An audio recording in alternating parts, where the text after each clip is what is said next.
Les marchés avec CMC Markets, trading de CFD sur action, Forex et indices. Salut, c'est Trado, voilà la vidéo de mise à jour pour l'indice parisien et pour Metex qui m'a été demandé de très nombreuses fois. Bon, encore une fois, séance très technique aujourd'hui. Je vais reprendre ce que je disais hier. Et je disais que, bon, on avait des éléments positifs hier, au premier rang desquels le sommet en pince, ici. Puisqu'on avait fait les deux mêmes plus hauts sur cette bougie, et également un avalement haussier, là, puisque le corps de cette bougie avalait complètement le corps de cette bougie-là. Et j'avais dit également que, bon, dans ce genre de situation, il était bon quand même d'attendre et de ne pas faire grand-chose, parce qu'on était au contact d'une zone ici de résistance assez forte, puisqu'il s'agit d'un gap béant laissé entre la séance du 10 avril et la séance du 11 avril.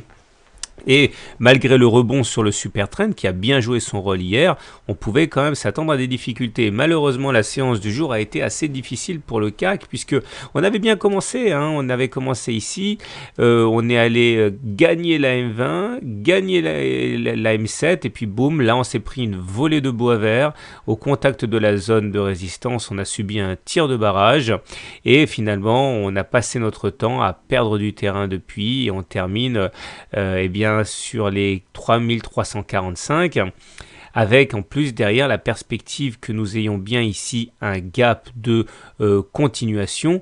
Et je vous rappelle, j'ai fait un boucle là-dessus, c'est que voilà, l'objectif c'est de prendre la hauteur, la distance parcourue avant le gap et théoriquement de le reporter après le gap, ce qui veut dire qu'on pourrait tout à fait aller chercher les 4293. Alors, au-delà des résistances massives qui sont là, j'aimerais faire un petit détour du côté des indicateurs techniques. Et pour cela, j'aimerais vous présenter un nouvel outil, le Trix. Alors, nouveau, pas dans l'historique de l'analyse technique, mais parce que je ne l'ai pas utilisé souvent, mais là, ça commence à devenir chaud, donc on va peut-être l'utiliser. Alors, c'est très efficace, le Trix est d'une simplicité enfantine. Vous avez une courbe, le Trix, et vous avez un signal. Le signal du Trix et le Trix va croiser son signal et c'est encore une fois très bête puisque quand il croise à la hausse son signal on achète, quand il croise à la baisse on vend, c'est très simple. Alors voilà quelques exemples. Là vous voyez le Trix a croisé son signal à la hausse, regardez la hausse, la belle hausse qu'on a eu après, il a ensuite croisé à la baisse, vous voyez derrière ça donnait une baisse très conséquente. Et puis etc. On a acheté ici, on vend là, on achète. Alors ça semble effectivement trop beau pour être vrai. Il faut savoir qu'à titre personnel, j'aime bien l'utiliser comme d'habitude avec d'autres indicateurs. Bon, ça fait partie des outils qui ont une place légitime sur votre plateforme de trading. Alors, si on regarde justement ce qui se passe au niveau des indicateurs techniques, vous voyez, ça commence à être encore une fois assez tendu. Le MACD maintenant enchaîne une troisième séance sous son signal, c'est pas bon. Le momentum est négatif, c'est pas bon. Et regardez notre ami Trix là. Regardez, donc là par exemple, vous voyez les effets. On a croisé à la baisse, derrière il y a une baisse. On a croisé à la hausse là, derrière il y a une hausse. Et là, si vous regardez le Trix, si on zoome un petit peu, oula, ça devient chaud. Comme j'ai dit, on est à deux doigts de croiser le Trix, donc il faut faire très attention. Si on devait croiser le Trix, là, ce serait un petit peu tous aux abris. En tout cas, pour l'instant, si on veut se rassurer, on peut se dire que ce qui a fait rempart à la baisse, c'est-à-dire le super trend là, est toujours vaillant. On peut également dire que la moyenne mobile à 20 séances là n'est toujours pas baissière, donc ce n'est pas encore complètement noir, mais il est vrai que là encore, les nuages s'amoncellent et cette fameuse zone de résistance là nous fait beaucoup de mal. Passons maintenant à Metex qui m'a été donc demandé pas mal de fois. Donc pour Metabolic Explorer, voilà ce que l'on peut dire. Alors je reprends mon vieux graphe, parce qu'à ce niveau, pas grand chose de neuf malheureusement pour les acheteurs. On était dans une espèce de triangle symétrique bleu. Et j'avais dit que du sens de la sortie vont dépendre les objectifs et que là on a le segment noir ici, je vais faire un petit peu de place, c'est la hauteur de la dernière oscillation complète et le segment orange c'est la hauteur de la première oscillation complète.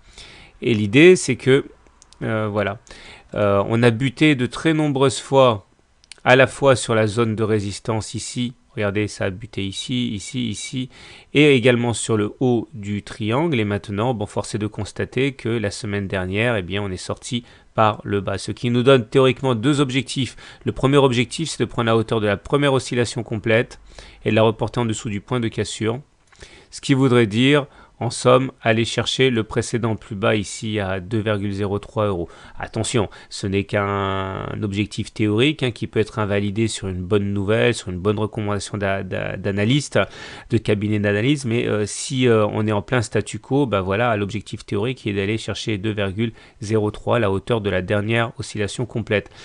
Si on bascule du côté du journalier maintenant, ben, nous avons également quelque chose qui est assez clair. Là, par contre, vous voyez bien que le super trend, il a été cassé. C'était cette séance-là. Et derrière, vous voyez l'enchaînement assez dramatique qu'il y a eu de baisse, puisqu'on est passé depuis qu'on a cassé le super trend de 3,18 à 2,62.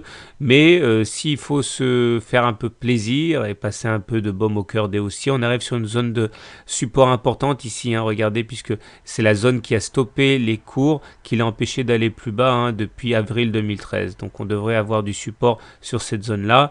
Bon, c'est tout ce qu'on peut espérer parce qu'au niveau des indicateurs techniques et de la dynamique, c'est clairement baissier. Nous sommes en dessous de la Bollinger inférieure, en dessous de la M7 journalière, en dessous de la M20, en dessous du SAR, là, en dessous du super trend. Bon, c'est vrai que c'est pas vraiment la fête, mais bon, voilà. Vous savez à quoi vous attendre. En tout cas, vous avez une bonne zone de support ici.